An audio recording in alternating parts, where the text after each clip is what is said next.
don't need to pretend I don't have that fear, that doubt, that anxiety, the depression, and I want to show who I really am because I needed to see that for myself. So I want to show other people that they're not alone.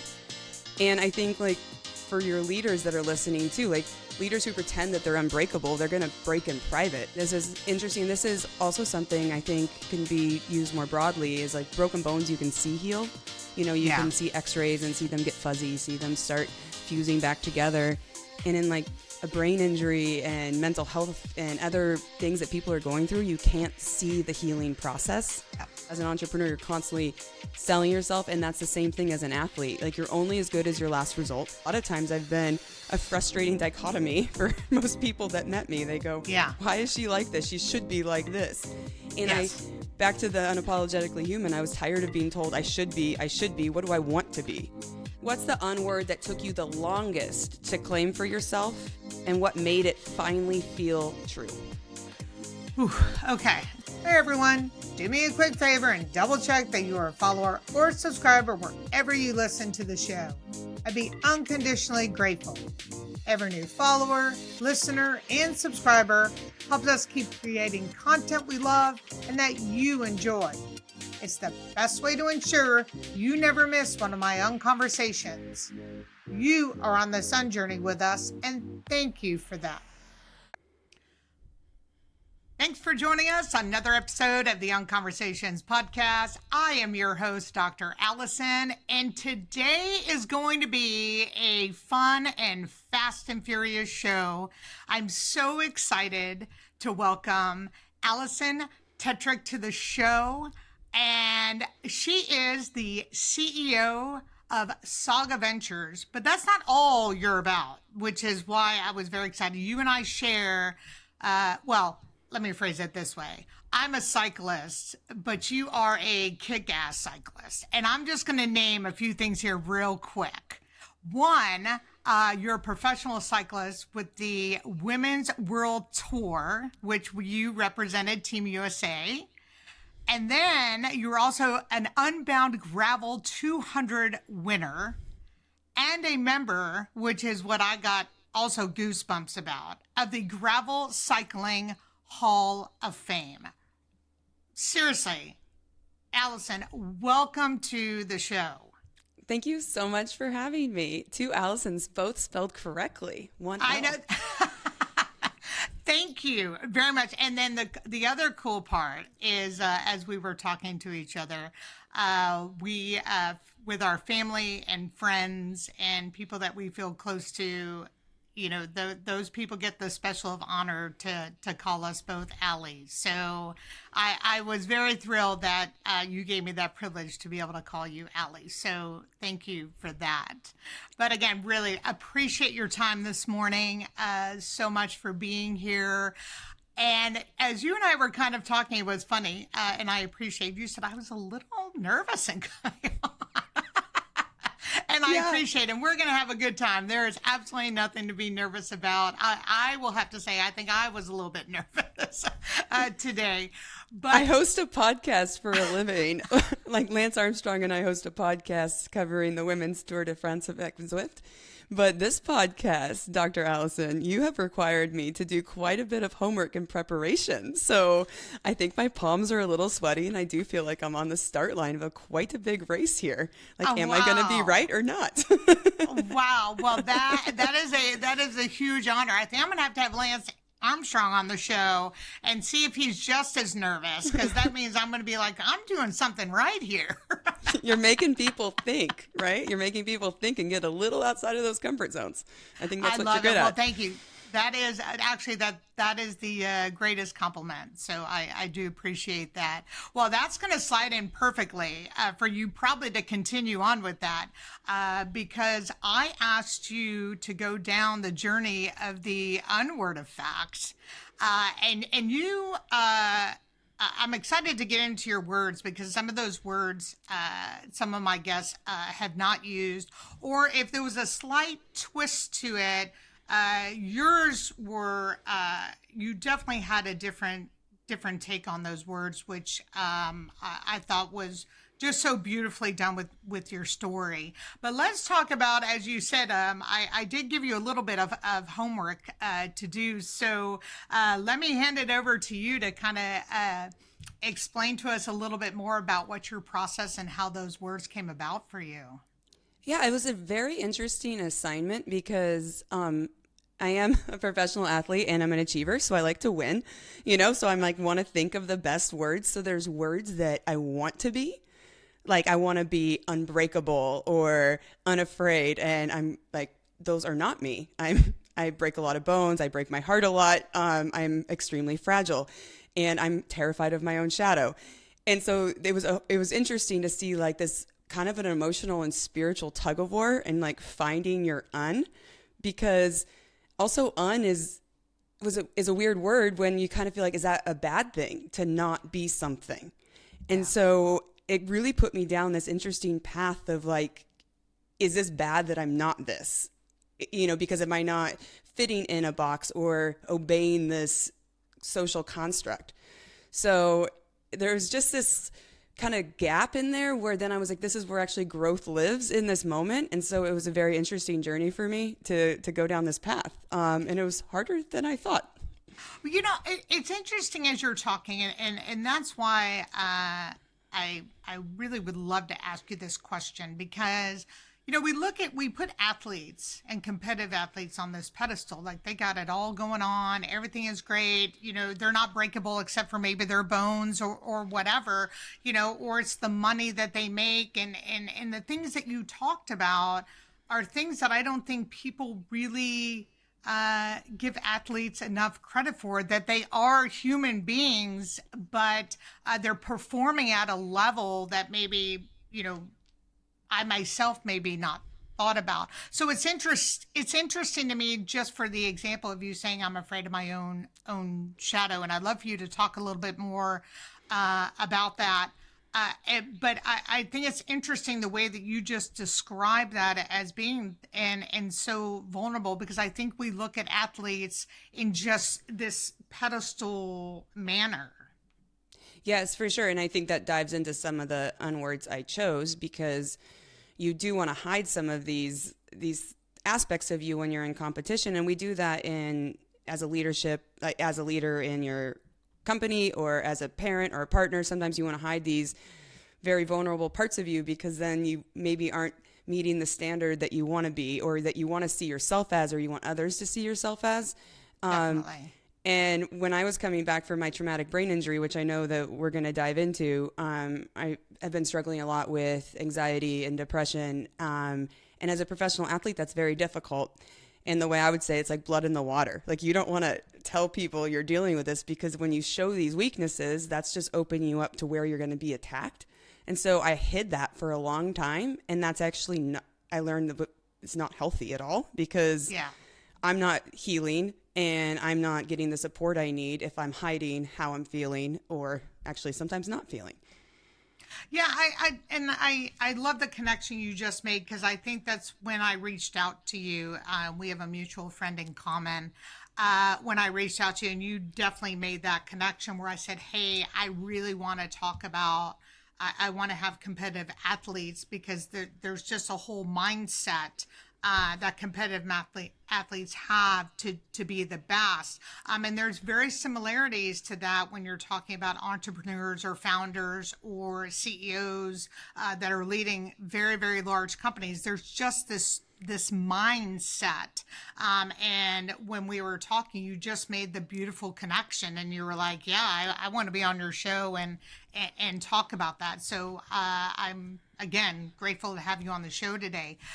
Let's go into your first word, which I thought was really great, and I was sort of happy that you didn't just say unapologetically or unapologetic. I love that you went unapologetically human.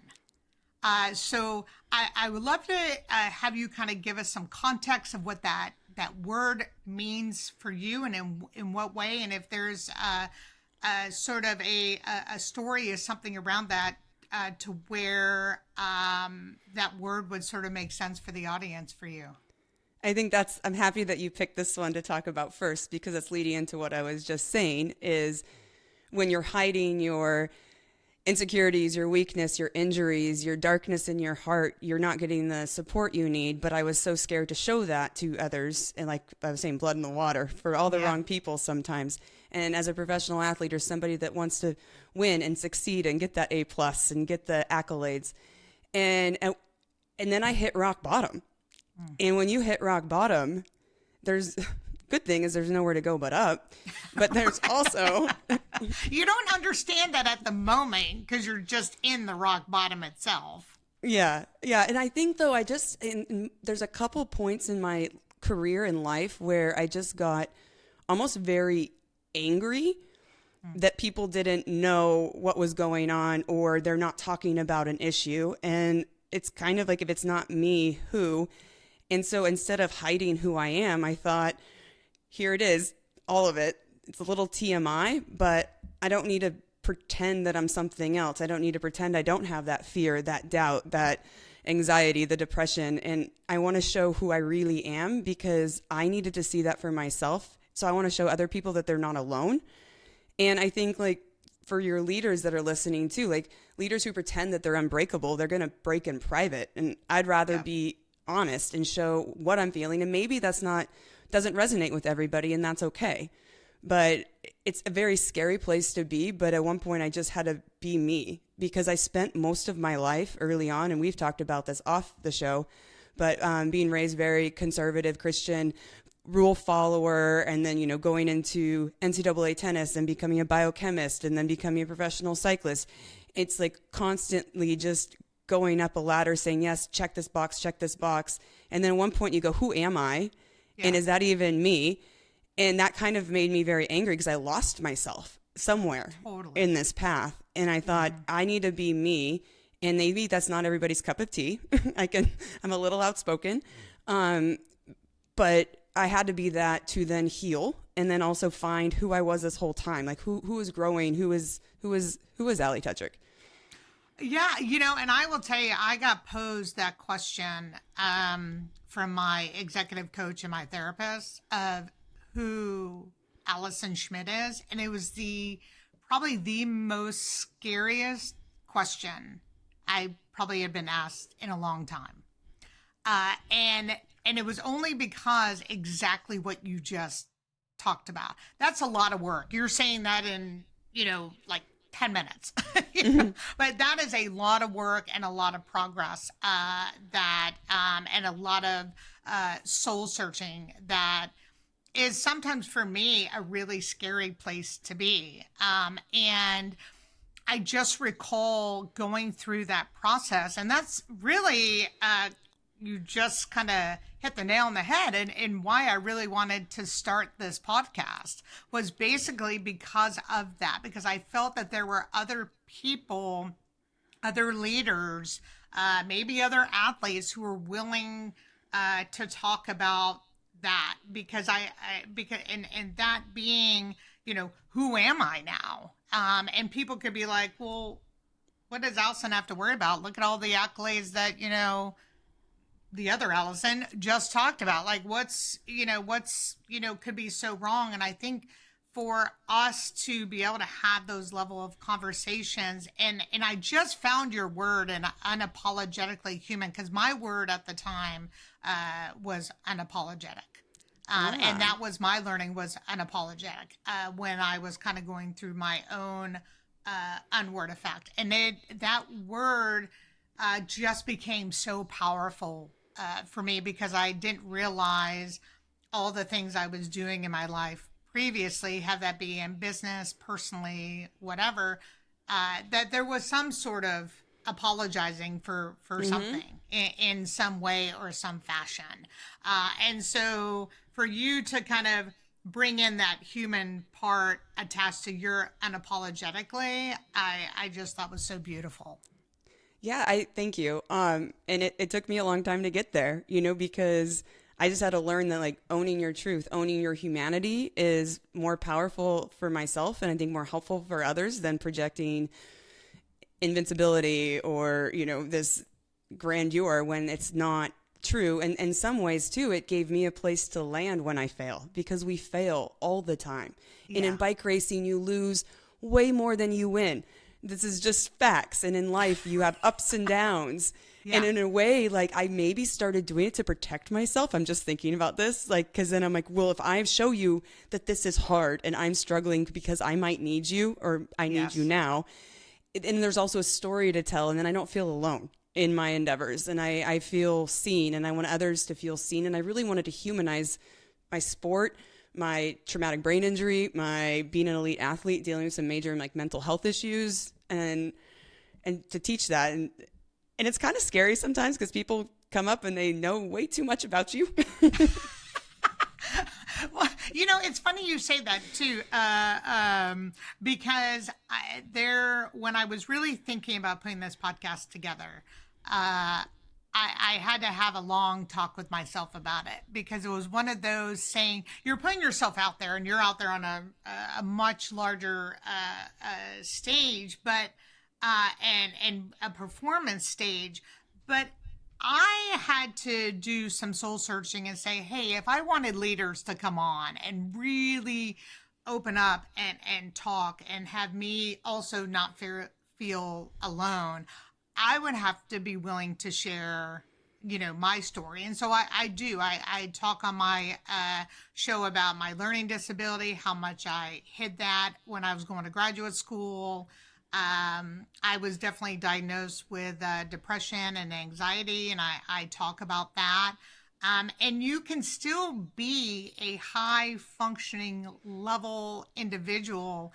But I did feel very similar to what you were talking about. As soon as those things came out, it was so freeing for me. And so when you said the failures didn't even feel that much of a big fall, because I felt like, oh, okay. I gave myself permission. I gave myself grace to try something. And if it didn't work the way I was hoping. Now, this brain, don't let me get you wrong, we're both Aries, right? So yes, we are. So there's a balance there that, we still want to achieve to the best that we want to achieve. But we learn how to sort of balance that a bit more. So I appreciate you sharing that. So thank you. Now, this word, I was a little surprised by it, but the more I've gotten to know you a little bit more through our conversations, I think it fits really well. And that was unquiet. Yes, I think it fits amazing, because I think it's not a word. So that's one way into my brain. This would make my husband laugh, but I do live sometimes in an alternate universe where I can fabricate some amazing stories and words, apparently. And I am not quiet, for those that have ever met me in person. And Alison, when you and I have talked on the phone, I just want to talk to you for another 2 hours. I am very chatty, and I chat. So this is just like what you would see on my exterior. I'm very chatty, especially as I get nervous. Like, I had a coach once that was telling me to, I needed to be more, I'm going to say it, more bitchy, like when I'm at a start line or something, because I should be more focused. And I tried it, and it didn't work, because it made all that nervous energy stay inside of me. And so me actually talking to fans or taking photos with them or other competitors is my way of releasing my nerves. So I am just like a very, I talk too fast. I talk a lot. I overshare, is like we just talked about. But then in my head never shuts up. Yeah. Like, and so I kind of came up with this. I have like a restless mind and a searching spirit. So this was me trying to spin this positively. I love to tell stories, but my head is very restless, and it's always searching for cause and purpose. And then I can replay conversations from 30 years ago, and I have a very good memory, unfortunately, sometimes. And it's exhausting. But with this Unquiet, there is a superpower in there too, I believe, because there is a high level of analysis. There is deep feeling. There's a lot of empathy. I am a good public speaker. I can engage with people. I'm not scared to be in large places. I get overstimulated like a house cat, but I can do it. So unquiet, yes, because see, you can't even butt into like this whole description right now. No, I love, but it's so funny because I think about this and I have not had a guest yet on my show where I felt like I'm looking in the mirror, besides you having longer hair. But it's everything that you're saying. It's just it is almost to me at a T. And I've never been talking to somebody, and you and I have mentioned this a few times when we've talked, like, I mean, it literally is like, oh my God, I found like my person just like in another body, in another body form. So I just need you to get me a little faster in my cycling gauge, and then I'll be like right there with you. So, but no, you're absolutely, the unquiet, I never thought about that word for myself. But the way that you are describing things, I could see that word a lot, because this brain had another guest on. She used the word unruly, and I was like, oh my God, I think that's a great way to almost describe how my brain works and functions. But along with your point, I am always, which is probably why I'm in the work that I do for a living, and you're in the work that you do for a living, besides the strategy around cycling.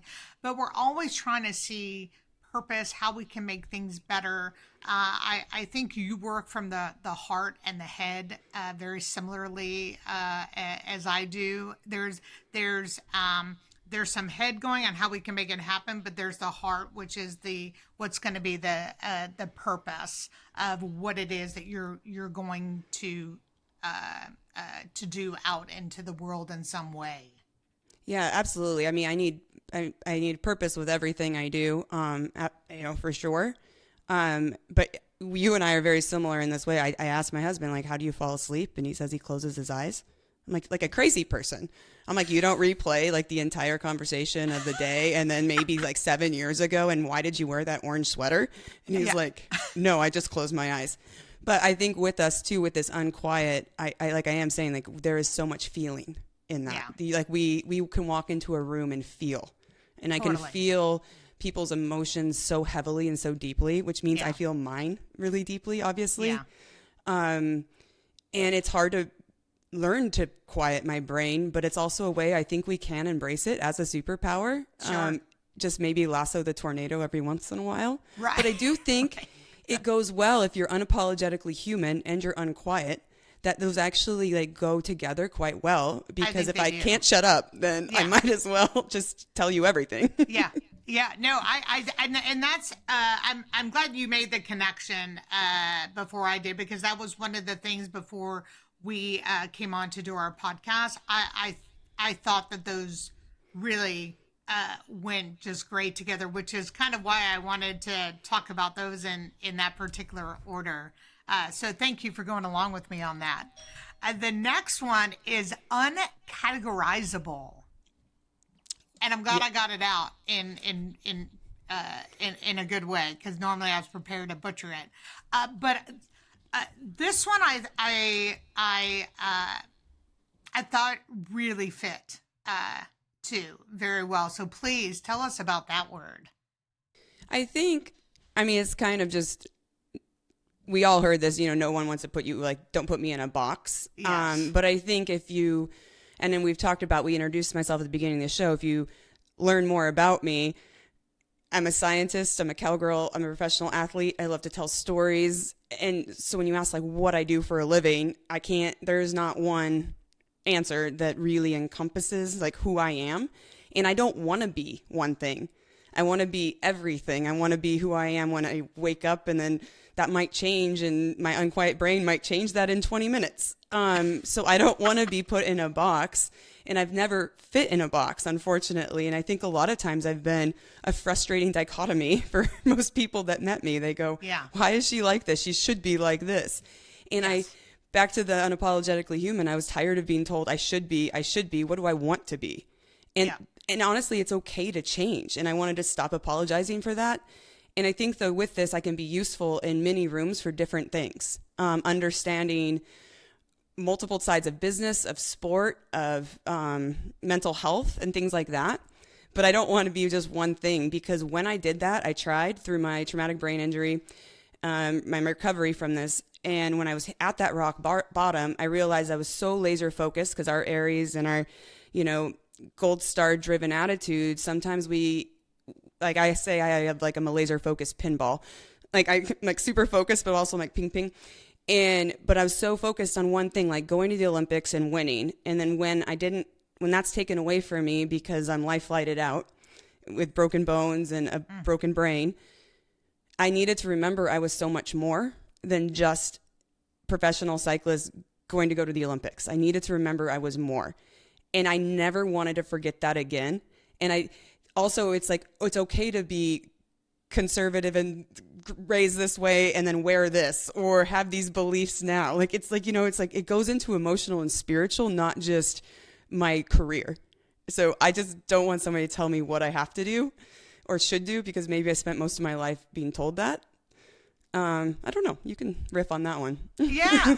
Well, let's talk about that, because I think that's a really interesting point, because I think we're told, I was told certain things that I should be because it would make me more money, or it would do this, and so I started following those trails, not really looking inwards to go, well, what would I really like to do? Where do I think where I could be really good and make a good living at the time? So let's start here for a moment with your, when you were just talking about your brain injury, and we can start with that story if you'd like. I will make sure we get to Unclaimable for sure. But I think I think that's a really important point that you brought up, because I think a lot of founders and CEOs and just people, where they get to that kind of exact moment that you were just talking about, like, where do you go from that standpoint? Because you seemed very determined of like, hey, I don't want this to define me, etc. And in other situations, people could have taken a different path.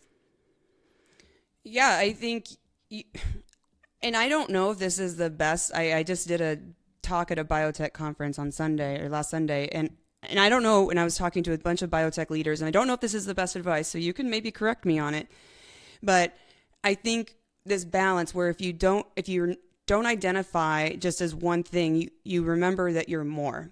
And yeah. I did this I'm working for Amgen, so a large biotech company, and racing world tour, racing in Europe. And it was this is just a funny example, but then if I crash in the race, I think, okay, I have another job, right?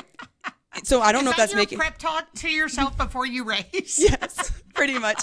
But then if then I don't feel like that I'm the smartest in the room at in a biochemistry meeting, I go, well, at least I'm the cool one because I'm a professional cyclist, right? So I have these like two ways that I'm like maybe have more life balance.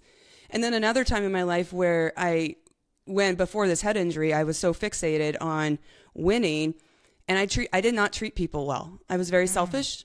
And I isolated myself because I was told that was the way to achieve greatness, is to, move to this place and live like a nun. And it didn't make me happy. And then when I failed, you call those people that you maybe weren't kind to for a while, and you were ignoring ignoring them when they needed you.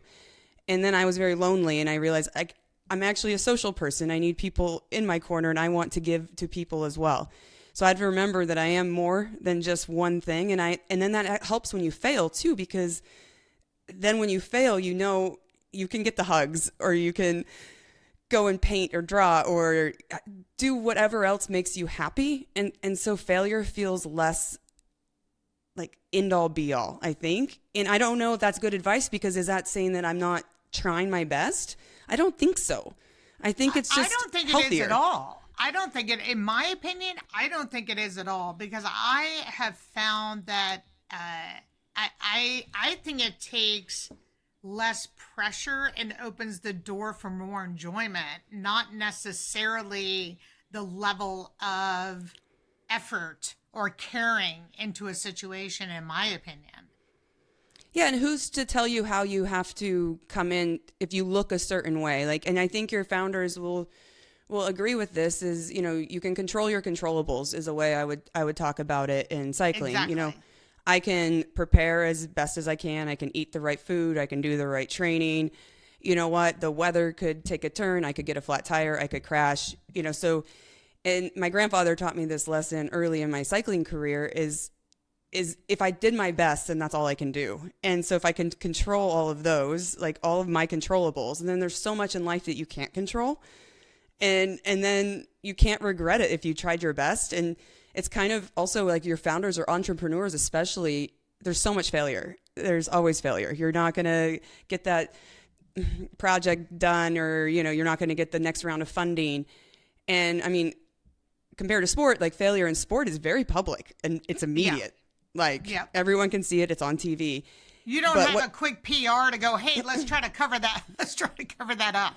Yeah. But if you think about it, it trains you to fail fast, recalibrate, and keep moving. And I think that's another thing, like what I want to tell business owners too. It's in cycling and sport, when you fail, it's like also everybody fails. So how quickly can you get back up in a way? Yep. Like refocus, get that confidence. And I do think that's when you have more life balance in other identities, dare I say, then it makes it easier to refocus and recalibrate quicker. Yeah, I would agree with you. And I think this is a great segment for us to move into because I think it's going to bring home what you just said and why we were kind of talking about that, where you were just saying, hey, it's not that I'm not trying hard. Because let's take a moment here. You had something is going to happen in someone's business that could be just as dramatic, maybe not health-wise, but to them, something could feel very dramatic in their business. And that was your head injury. And I'd love for you to talk about that. Just one, about it, and two, kind of whatever you can share feeling wise and what that journey, because what you did in that, besides after being able to, as you're going through recovery, what you did in getting a PhD in neuropsychology, that is what is like, wait, what? How did we go from here to here? And your determination. The reason why I think that connection is really important to drive home, especially in your situation, because there could be something, as I just said, kind of dramatically, and it's how you go through something, begin to heal, and then what are going to be those steps to have you move forward in whatever that forward can look like. Not a drastic forward. These are steps forward, especially with the level of injury that you encountered. Yeah. So, the first TBI, happened. And this was a long time ago, actually. It was 2010. We had just won the Giro. So with the first Americans to win the Giro, first national team. And it was amazing coming back and doing a big professional race here in the U.S. And I crashed 45 miles an hour to zero, shattered my pelvis and hit my head. Had to end up in one of those baskets to get to a landing zone to get life flighted out. Oh my gosh. Off of this race course. And, it was a couple days in the hospital. I obviously had seizures. It was very scary. But this is a little bit before concussions were cool. So, my pelvis is completely shattered. So I'm in a wheelchair and, so there's a lot of focus on the broken bones. And this is interesting. This is also something I think can be used more broadly, is like broken bones you can see heal. You can see x-rays and see them get fuzzy, see them start fusing back together. And in like a brain injury and mental health and other things that people are going through, you can't see the healing process. Then I go back to the Pan American Games 9 months later, going to get my spot at the Olympics, and I have a fluke crash, hit my head, just like a little tiny, endo. And it was just lights out, and I'm back in my childhood bedroom. I can't drive. I can't read. I go through a divorce. I go through a lot of dark times. And, I worked really hard to move out of the ranch. I love my parents, but, I had worked very hard to become independent. And the last thing you want to do is be sitting back in your childhood room, but I couldn't take care of myself.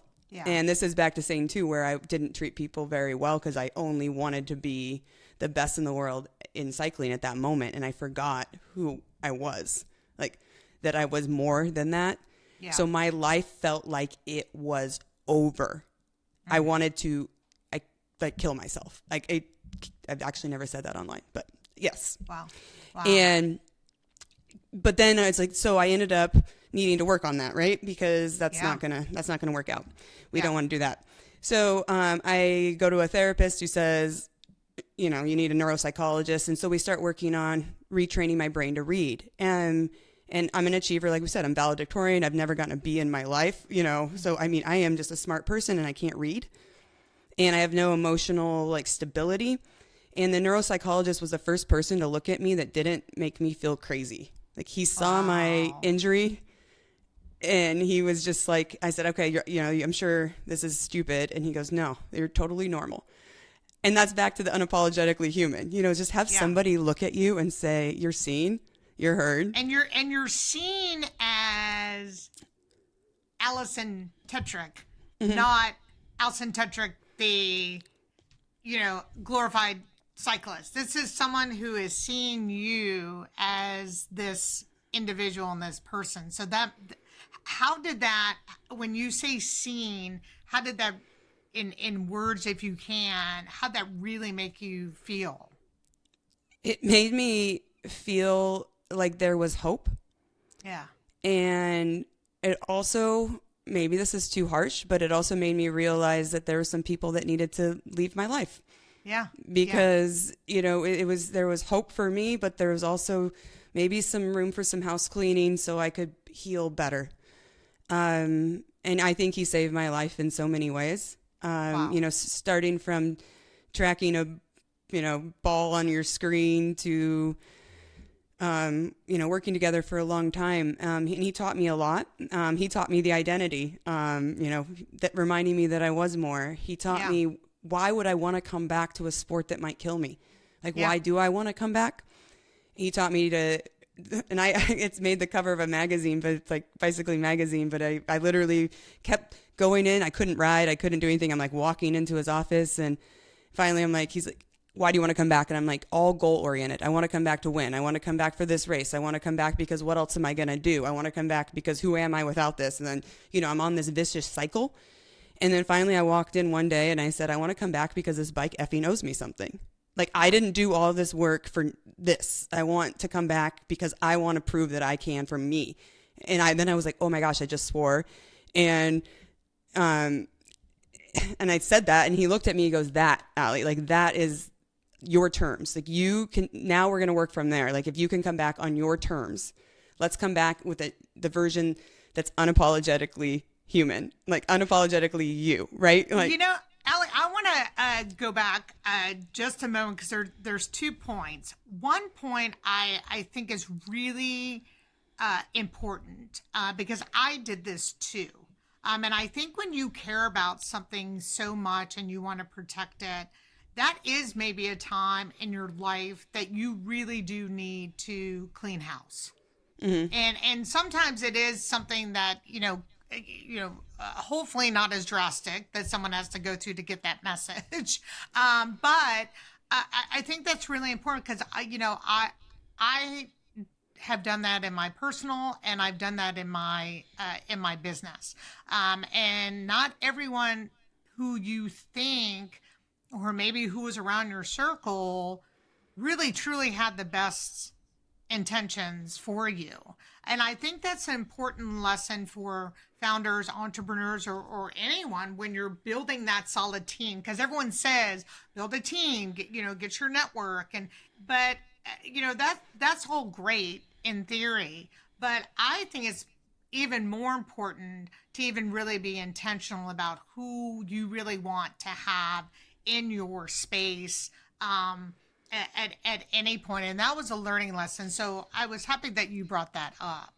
Yeah, I think that's Well, you were asking about recovery, and when somebody asks about recovery from a brain injury, I just say, "How long did it take you to recover?" They ask me, and I say, "What day is it?" Because today is July 1st.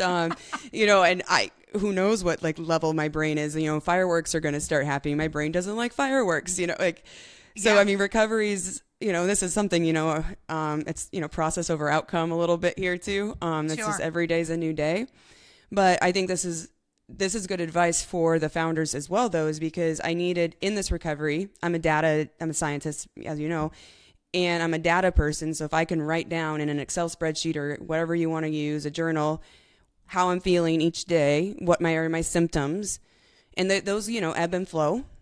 But then I can see the progress versus thinking there's no hope or there's no healing or no recovery.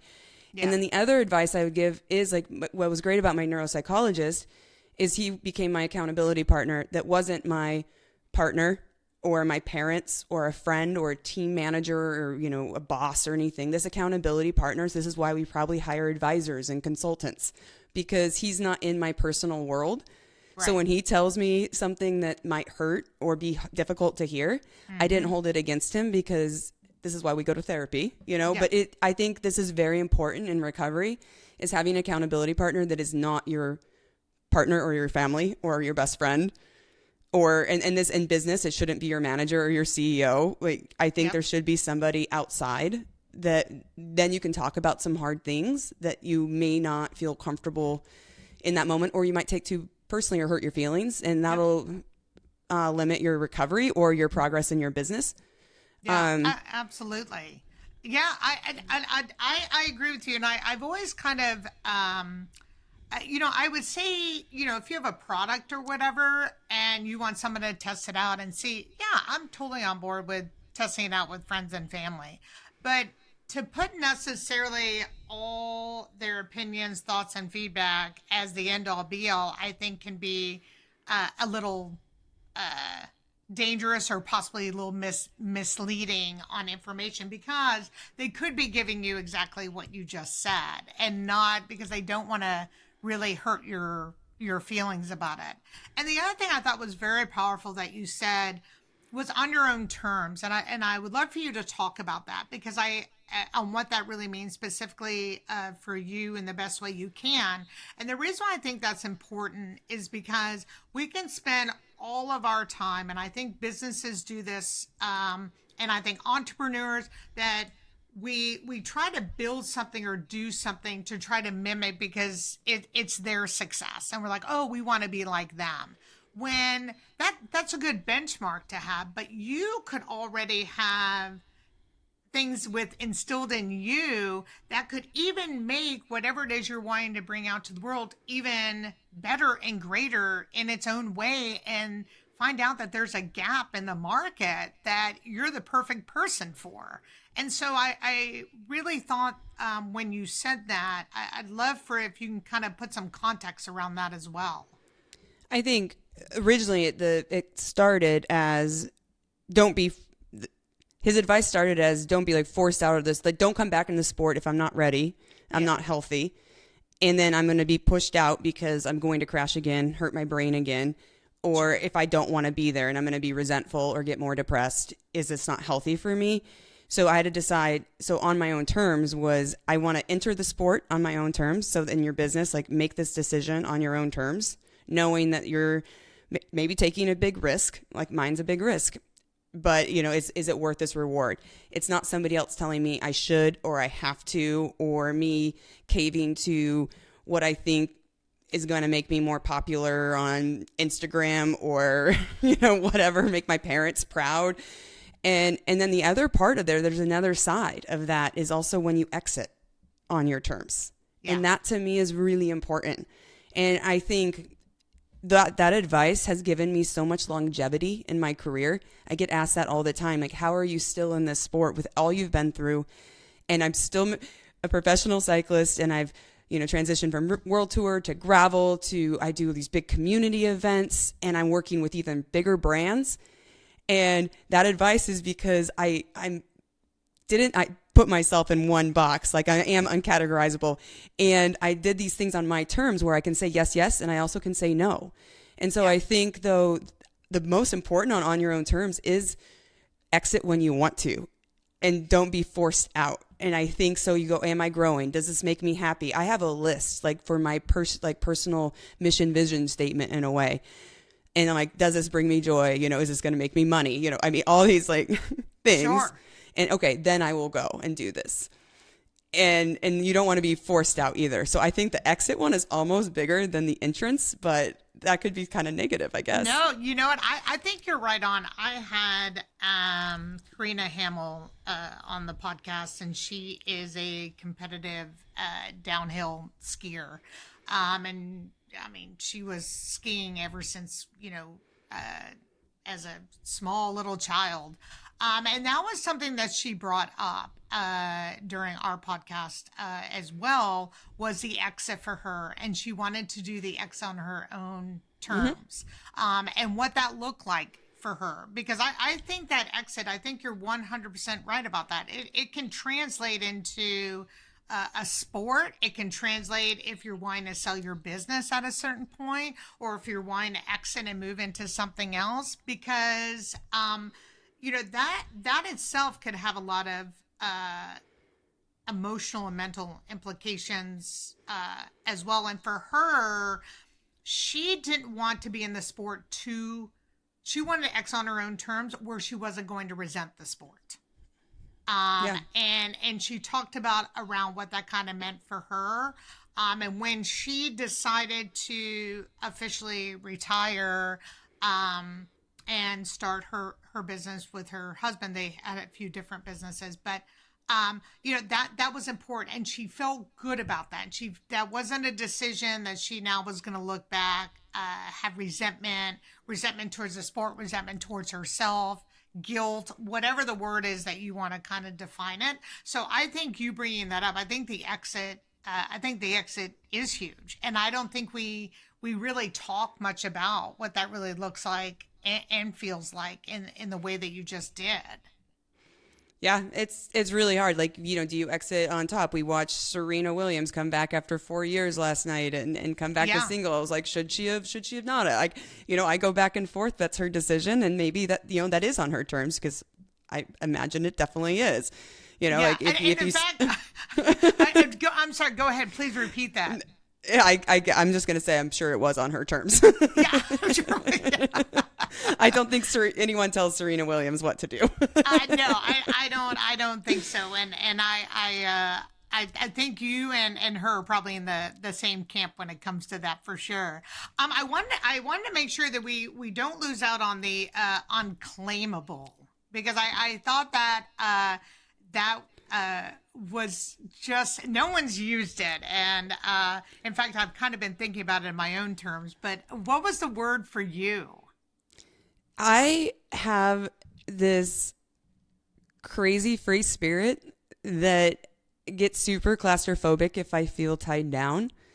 And it's a really weird thing, because like I was telling you, I'm a dichotomy. I don't make a lot of sense sometimes, because I want my husband to choose me every single day, and I want him to love me every single day, but I also want to know it's a choice, like, you know, and I'm free, you know, and that's like a very basic one, but I don't want like anyone to define me, because I feel that I went through, you know, hell and high water to get here.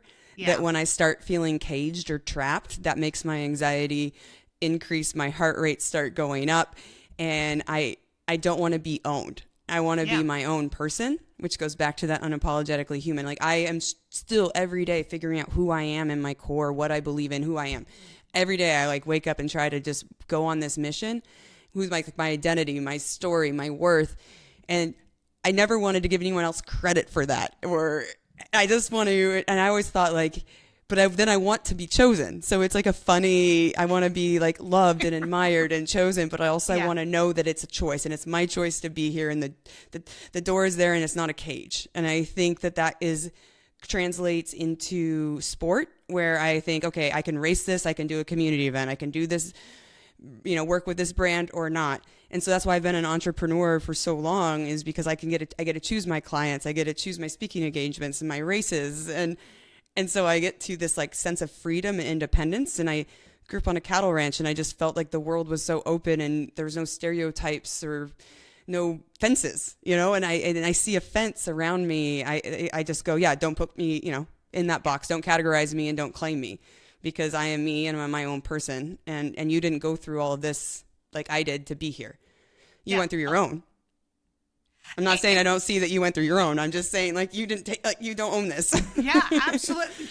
And there's this level of confidence that I really admire about you. And I want to ask you about this because, some people could be like, oh, well, this is really easy for her because, to kind of come back from that horrific injury. And of course, sponsors are going to be with, they're just going to gravitate towards. So this would be really easy. But in some cases, I don't know if that really is the correct perception with you at all. And so one, I want you to talk about that because I don't want to put the words in your mouth for you. Let me have you answer that, and then I'll do my follow-up question. I don't think there's been an easy day ever. I think, though, also, you reap what you sow in a lot of ways, and I'm a really hard worker. I'm extremely loyal. And with that, I've created and fostered incredible brand partnerships. And back to wanting to be more and, be uncategorizable. Like, I never want to be just an athlete for a brand. I want to work in product development, marketing, storytelling. Like, what more can I do for you? Because that also makes me feel more valuable. So it's kind of a selfish thing for me to do because it makes me happier to know I'm doing more. So when they come and look at those budget lines, they go, okay, this person won X amount of races, but, oh, okay, Alison, oh shoot, like she did all these community events. She won some races, so it's about that, like, I want to be more. I always want to be more, but it is, some of it's selfish, right? Because it makes me happier to know that.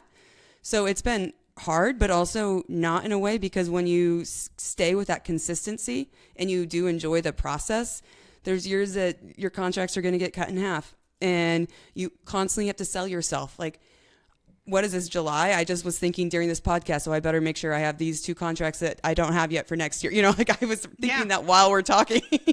Unfortunately, unquiet brain.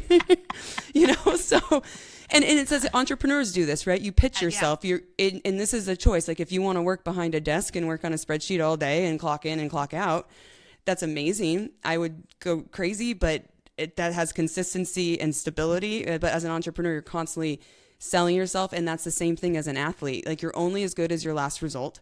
Yep. And your last results go up and down, as you know. So you really have to go over this, like, resilience over perfection and build these relationships and understand that you do have to sell yourself all the time, like with managed partnerships, build your brand, all of that. And then you're broken, and then you have to explain. They're all so nice. If you're nice, you're usually nice back too. Yeah. Let me ask you this, because I think the audience would really appreciate this answer.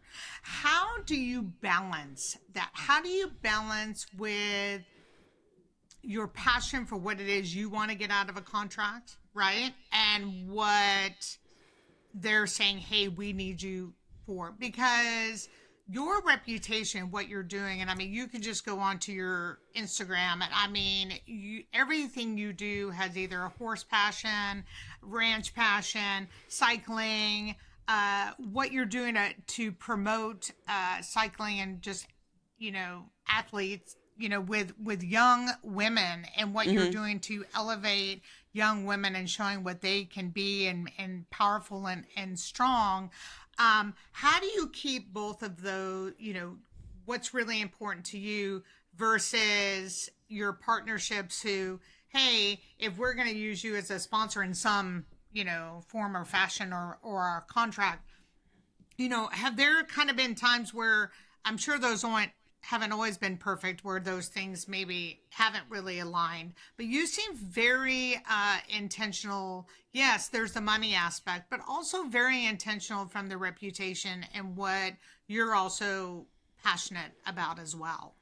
Yeah, I think it goes back to the, like I was telling you, like your, whether it's your company or your personal brands, like mission, vision, in a way, like, and I say, okay, you know, all those things, like, does this bring me joy? Does it bring me money or whatever? Or is this adding value to the brand, which then lets me keep doing what I love? Okay, so maybe I'm doing a photo shoot or doing an event that I don't particularly want to do, but it's worth it because in the long run, we're going with that, you know, continuity with this company that I trust and respect. And the other thing is choosing the partners that I trust and respect. So they're not usually going to ask of me something that I am surprised by. And I've given myself so much autonomy with these brands because they don't really have to ask me to do much anymore, because we've been working together for so long, and they know that I deliver, and it's more me coming to the table. So maybe that's another way. You come to the table first and you say, this is what I want to do. Yeah, exactly. You know?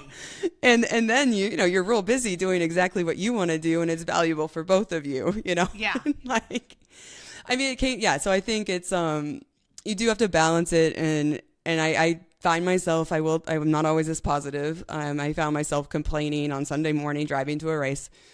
I just saw people. That's all. It was like 6:45 in the morning, and I saw people. And I will tell you, and that's the other thing I don't think people really understand from a competitive athlete standpoint, because I just remember when I was swimming competitively, I mean, those mornings and sometimes jumping into a freezing cold pool.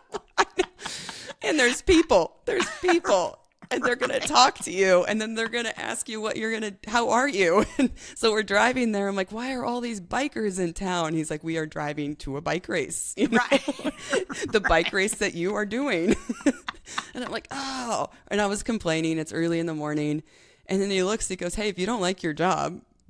And then I go, you know what? I'm going to have a good day. I should stop complaining. Like, this is going to be good. So the balance is, okay, maybe you lose some sleep, or you fly to a place and go to a conference you didn't particularly want to, but does it ultimately fuel your passion and fuel your love for what you do in your career and your brand? And are you adding value to yourself and hopefully to others? I think that's really important on balance.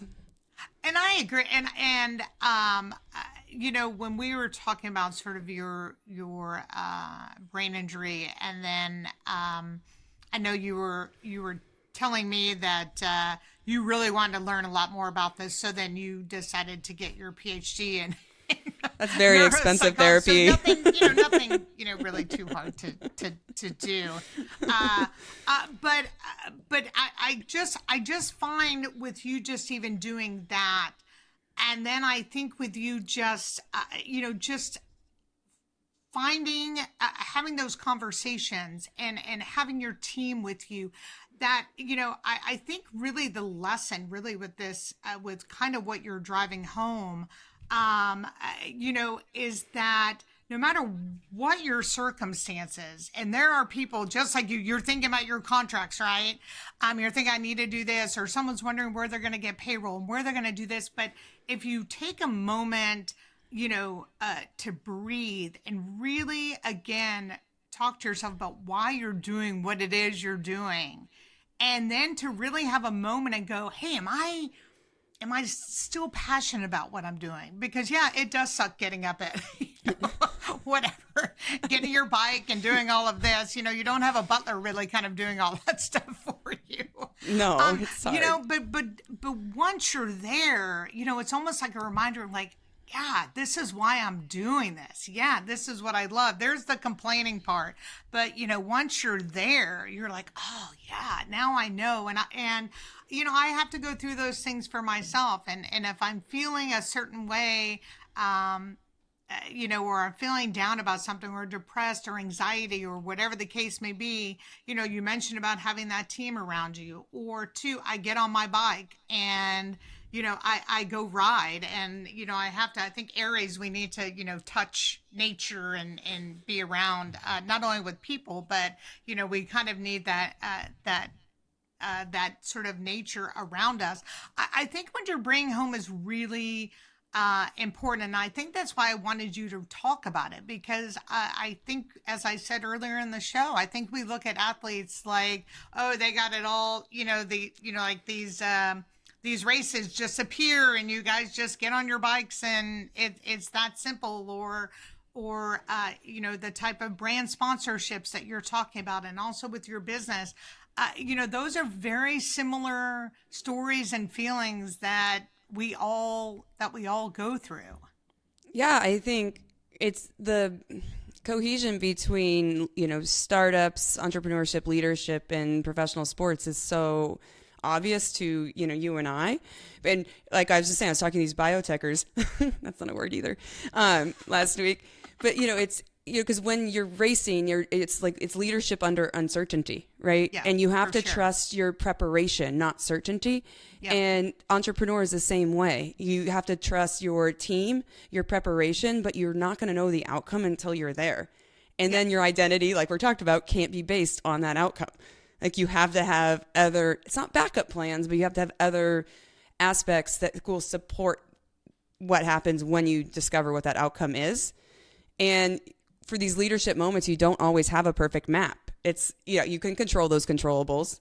No. But what happens in life is interesting. It surprises us every day. And I mean, I think for me too, is like, I don't want my identity or my story or my worth to be up for negotiation or assignment by anybody.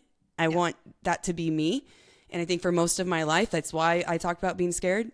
I am scared of my own shadow. Like maybe part of that's taught and part of that's just in my brain chemistry. And so I don't want to be boxed in or labeled, and I don't want to be owned by a single narrative or a single era in my life or somebody else's expectations.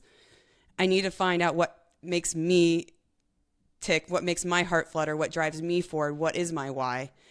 And yes, on Sunday, lining up to that start line with a team of women I brought together to support more women on start lines, and seeing how happy they were, and as they put glitter on my face, I thought, okay, these women trust me.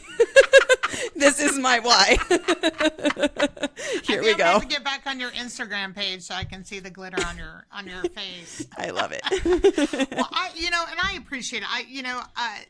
We all get to very low points, and I appreciate you really sharing how low your point really got,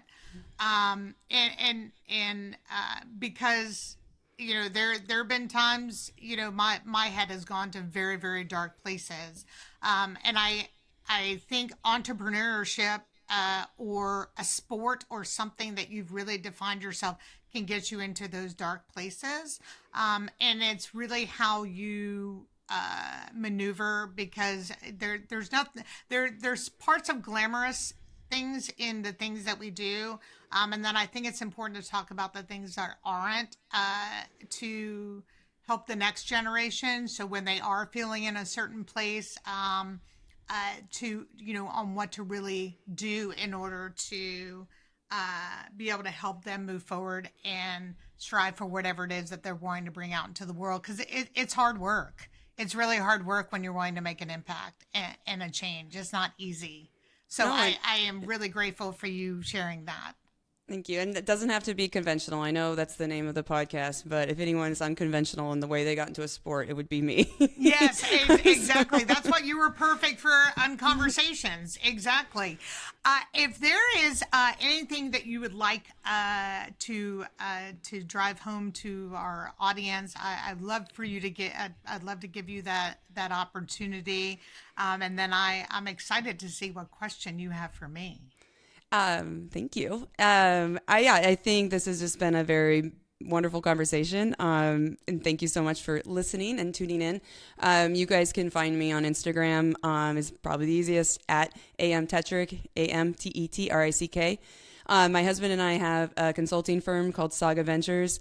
Saga, yes, because I love to tell stories. And, during COVID, instead of sourdough bread, we started a company. I realized that I'd spent my whole career on a pedestal by the blessing of so many people supporting me, and so I could race at this elite level. And during COVID, we were like, I need to give back. I want to go back to my community that's given me so much. So through this, besides working on brands with strategy, marketing, communications, and sports marketing budgets, we raise money for scholarships to get more girls on bikes. We recently got a grant from the Women's Sports Foundation. I got to be on a call with Billie Jean King. Oh my God, congratulations. Yeah, so we sell things online. You can find us. There's small, like there's stuff like shirts and bandanas because cowgirl, but just to get more girls on bikes. And then outside of that, I mean, I'm on the Team USA athlete leadership team. So just really for me, it's about getting more girls in sports and having them stay in sports, especially after this pivotal age between 12 and 14.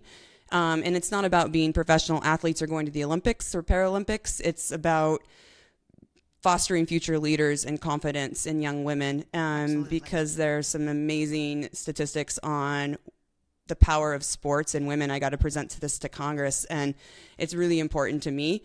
So I love that. And I also just love talking about all these like uncomfortable intersections that we're discussing today. You know, you're talking about identity versus performance, and certainty versus risk, and, you know, vulnerability versus excellence. And I think that there's a lot of, I don't know, there's just a lot of cohesion there between leadership and professional sports. So it's been a wonderful conversation.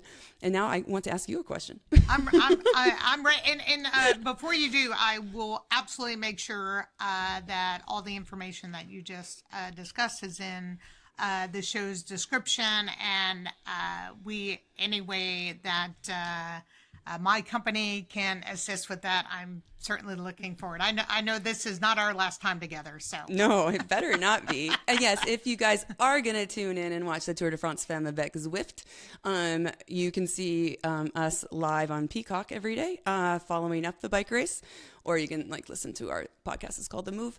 I'm really big on I work with Zwift to get on their whole branding creative team, and we was amazing. So the hashtag is Watch the Femme. So more watch women's sports, and more people win. So I think exactly. I could not agree with you more. I have loved watching cycling just blow up right now. Women's cycling, it's amazing. Me too. It's my I know, this is our passion. I get to talk about bikes. It's one thing I don't complain about getting up early for. Talk about bikes. Okay, so I'm sure you've been asked this, so it's probably not the most unique question, but I have my own spin on it. Okay. So you spend so much time like helping others like excavate. I'm going to use the word excavate. Oh, I like it. Oh, yes. Okay. Excavate. Yeah. Because that's what I felt like you were doing with me. I felt like you were taking like a backhoe or something into my like heart and trying to figure out my unconventional truth in a way. Yeah. So what's the unword that took you the longest to claim for yourself, and what made it finally feel true? Ooh, okay. So yeah, and I've talked about this on my show. So I think the hardest one for me was the unapologetic. Okay. And the unapologetic was when I've talked about trauma that I've dealt with. I've talked about my family. So I'm close to my sister, my brother. I'm estranged from my parents. And so I said to myself that I did not want to bring all this kind of crap into when I turned 50. Because I felt a lot of what I was doing was very apologizing or pleasing or wanting to be seen. But that's why I wanted to talk to you about that being seen part. Because for me, I was wanting to be seen, probably not in the best way. Because the seen for me was approval. Like, was I doing something right for an approval, not because it was really me and who I am, right? You know what I'm saying? That's me, totally. Yeah. Like I said, I look forward to another part 2 of our podcast together. Yeah. But that was what it was for me. And so I was definitely apologizing about, so my scene And the things that I did was to be seen like, okay, let me do this and then maybe I'll be seen. Let me do that and then I'll be seen, or the approval train or something to that degree.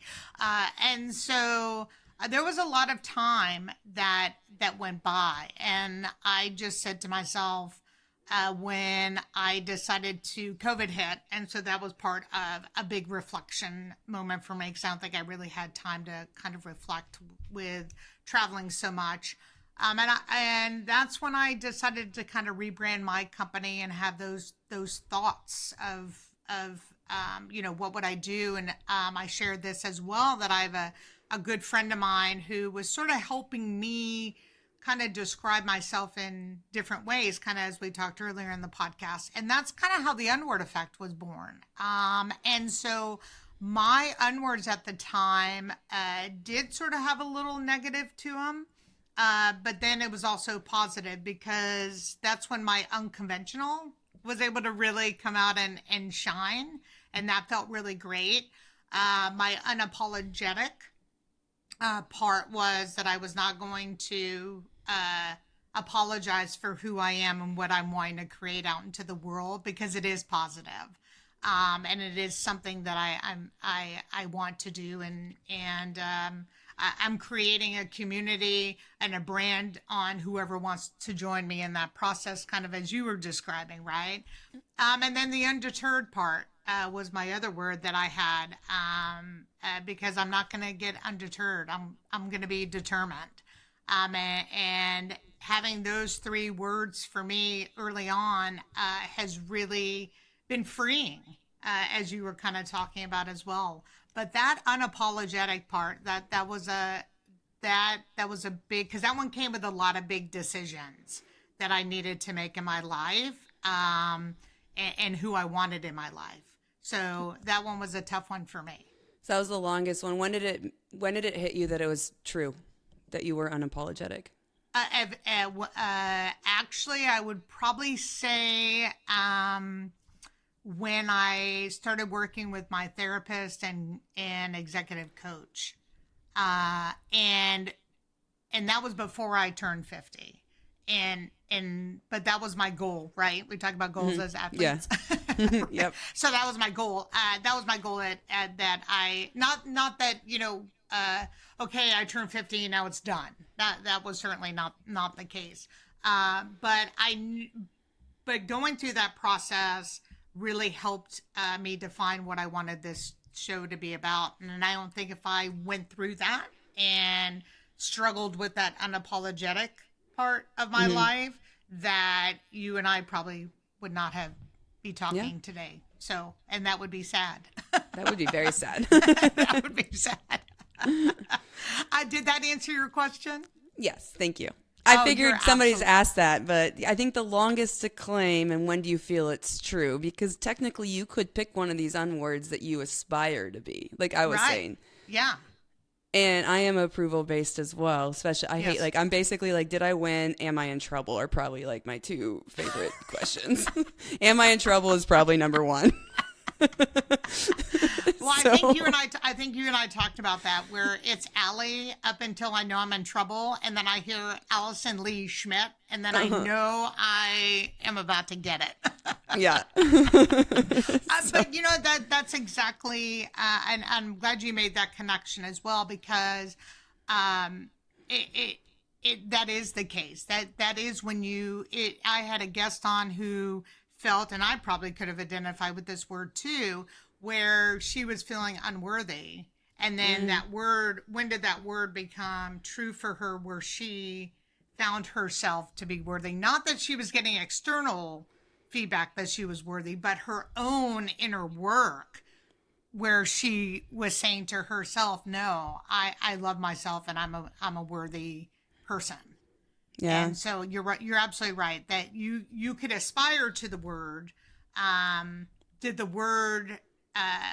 word really become truth? And that's when that word became truth for me. That's amazing. Yeah. Thank you so much. That great question. Great question. Well, that wraps up another episode of the Unconversations podcast. A huge thank you to Alison Tetrick for joining us today and sharing this was just such a powerful story. And I just absolutely enjoyed having you on the show today. And for all of you, thank you so much for joining us today. And please become a follower and/or subscriber so we can keep these unconversations going. Alison, thank you so much again. Thank you so much.